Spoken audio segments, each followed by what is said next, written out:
A mulher e a ressurreição, as águas alegres do Tiberíades se aquietavam lentamente, como tocadas por uma força invisível da natureza, quando a barca de Simão, conduzindo o Senhor, atingiu docemente a praia. O velho apóstolo, abandonando os remos, deixava transparecer nos traços fisionômicos as emoções contraditórias de sua alma, enquanto Jesus o observava, adivinhando-lhe os pensamentos mais recônditos. Que tens tu, Simão? Perguntou o mestre com o seu olhar penetrante e amigo. Surpreendido com a palavra do Senhor, o velho Cefas deu a perceber, por um gesto, os seus receios e as suas apreensões, como se encontrasse dificuldade em esquecer totalmente a lei antiga para penetrar os umbrais da ideia nova, no seu caminho largo de amor, de luz e de esperança. Mestre, respondeu com timidez: a lei que nos rege manda lapidar a mulher que perverteu a sua existência. Conhecendo por antecipação o pensamento do pescador e observando seus escrúpulos em lhe atirar uma leve advertência, Jesus lhe respondeu com brandura: quase sempre, Simão, não é? Mulher que se perverte a si mesma, é o homem que lhe destrói a vida. Entretanto, tornou o apóstolo: respeitosamente, os nossos legisladores sempre ordenaram severidade e rispidez para com as decaídas. Observando os nossos costumes, Senhor, é que temo por vós, acolhendo tantas meretrizes e mulheres de má vida nas pregações do Tiberíades. Nada temas por mim, Simão, porque eu venho de meu Pai e não devo ter outra vontade, a não ser a de cumprir os seus desígnios sábios e misericordiosos. Assim falou o mestre, cheio de bondade, e espraiando o olhar compassivo sobre as águas, levemente encrespadas pelo beijo dos ventos do crepúsculo, continuou num misto de energia e doçura. Mas ouve Pedro. A lei antiga manda apedrejar a mulher que foi pervertida e desamparada pelos homens. Entretanto, também determina que amemos os nossos semelhantes, como a nós mesmos. E o meu ensino é o cumprimento da lei, pelo amor mais sublime sobre a terra. Poderíamos culpar a fonte quando um animal lhe polui as águas. De acordo com a lei, devemos amar a uma e a outro, seja pela expressão de sua ignorância, seja pela de seus sofrimentos. E o homem é sempre fraco e a mulher sempre sofredora. O velho pescador recebia a exortação com um brilho novo nos olhos, como se fora tocado nas fibras mais íntimas do seu espírito. Mestre, retrucou, altamente surpreendido, vossa palavra é a da revelação divina. Quereis dizer, então, que a mulher é superior ao homem na sua missão terrestre? Uma e outro são iguais perante Deus, esclareceu o Cristo, amorosamente, e as tarefas de ambos se equilibram no caminho da vida, completando-se perfeitamente, para que haja, em todas as ocasiões, o mais santo respeito mútuo. Precisamos considerar, todavia, que a mulher recebeu a sagrada missão da vida, tendo avançado mais do que o seu companheiro na estrada do sentimento, está, por isso, mais perto de Deus que, muitas vezes, lhe toma o coração por instrumento de suas mensagens, cheias de sabedoria e de misericórdia. Em todas as realizações humanas, há sempre o traço da ternura feminina, levantando obras imperecíveis. Na edificação dos espíritos, na história dos homens, ficam somente os nomes dos políticos, dos filósofos e dos generais. Todos eles são filhos da grande heroína que passa, no silêncio, desconhecida de todos, muita vez dilacerada nos seus sentimentos mais íntimos ou exterminada nos sacrifícios mais pungentes. Mas também Deus, Simão, passa ignorado em todas as realizações do progresso humano, e nós sabemos que o ruído é próprio dos homens. enquanto que o silêncio é de Deus, síntese de toda a verdade e de todo o amor. Por isso, as mulheres mais desventuradas ainda possuem no coração o germe divino para a redenção da humanidade inteira. Seu sentimento de ternura e humildade será, em todos os tempos, o grande roteiro para a iluminação do mundo, porque, sem o tesouro do sentimento, todas as obras da razão humana podem parecer como um castelo de falsos esplendores. Simão Pedro ouvia o mestre, tomado de profundo enlevo, santificado fervor admirativo. Tendes razão, Senhor, murmurou, entre humildez satisfeito. Sim, Pedro, temos razão, replicou Jesus com bondade.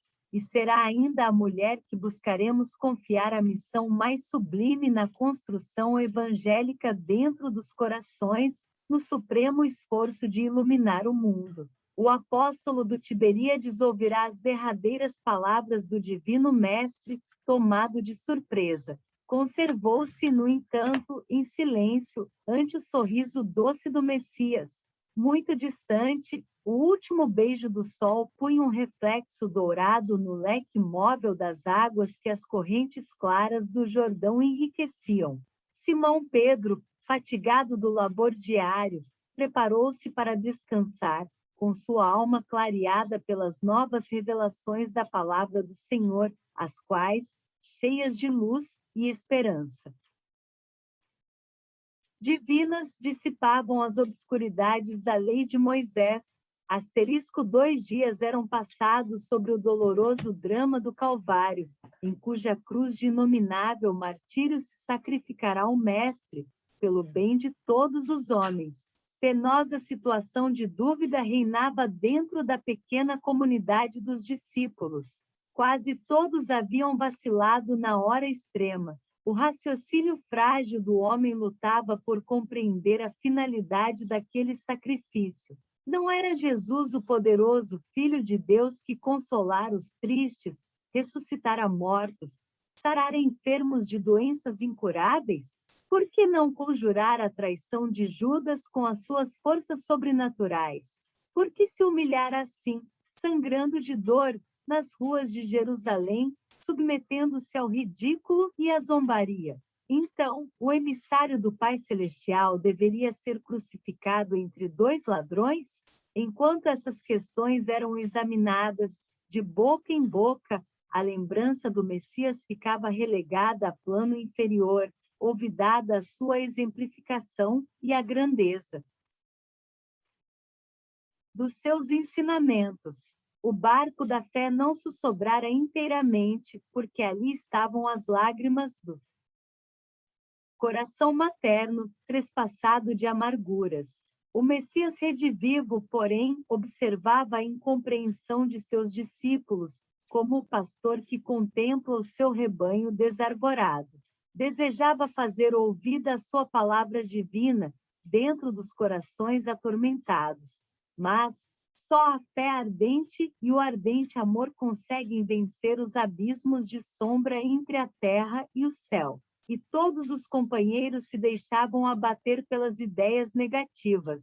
Foi então, quando, na manhã do terceiro dia, a ex-pecadora de Magdala se acercou do sepulcro com perfumes e flores. Queria ainda uma vez aromatizar aquelas mãos inertes e frias.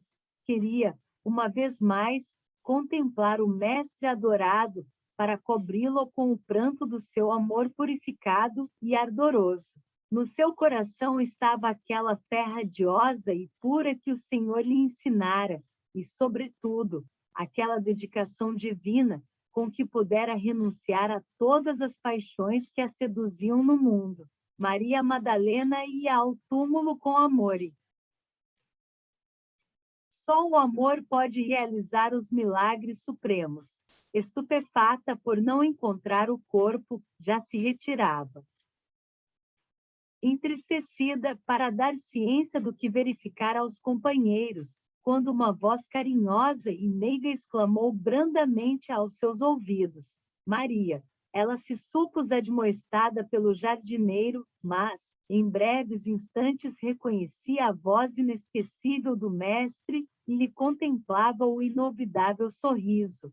Quis atirar-se-lhe aos pés, beijar-lhe as mãos num suave transporte de afetos, como faziam nas pregações do Tiberíades, porém, com um gesto de soberana ternura, Jesus a afastou, esclarecendo: não me toques, pois ainda não fui a meu Pai que está nos céus. Instintivamente, Madalena se ajoelhou e recebeu o olhar do mestre, num transbordamento de lágrimas de inexcedível ventura. Era a promessa de Jesus que se cumpria. A realidade da ressurreição era a essência divina que daria a eternidade ao cristianismo. A mensagem da alegria ressoou, então, na comunidade inteira. Jesus ressuscitara. O Evangelho era a verdade imutável, em todos os corações. Pairava uma divina embriaguez de luz e júbilos celestiais. Levantava-se a fé, renovava-se o amor.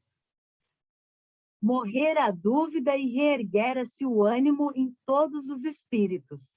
Na amplitude da vibração amorosa, outros olhos puderam vê-lo e outros ouvidos lhe escutaram a voz dulçosa e persuasiva, como nos dias gloriosos de Jerusalém ou de Cafarnaum.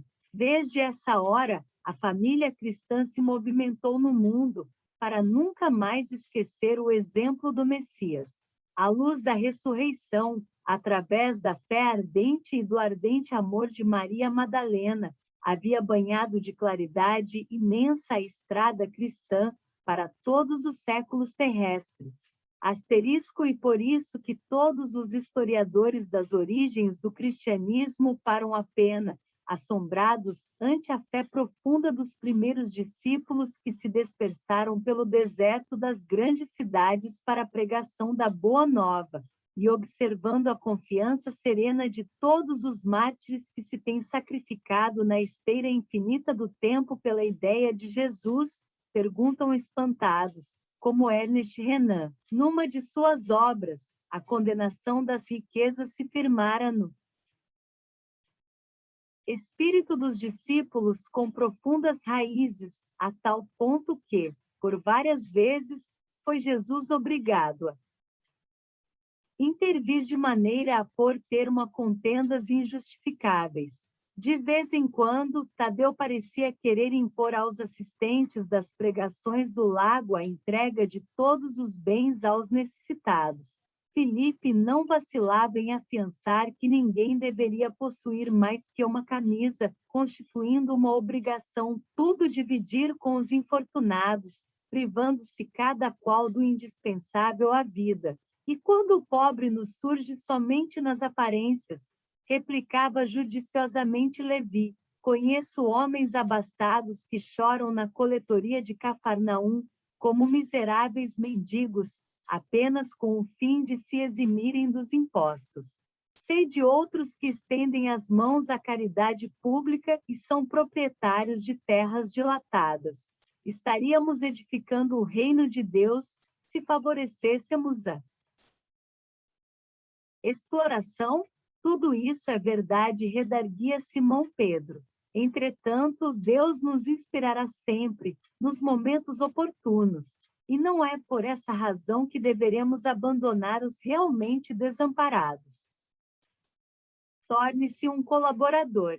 O Centro Espírita Casa da Redenção Francisco Xavier é uma instituição sem fins lucrativos que atua em diferentes áreas sociais. Cita a Rua Aurélia de Carli Andreasa, 1210, no bairro Cidade Nova, em Caxias do Sul, RS, Brasil.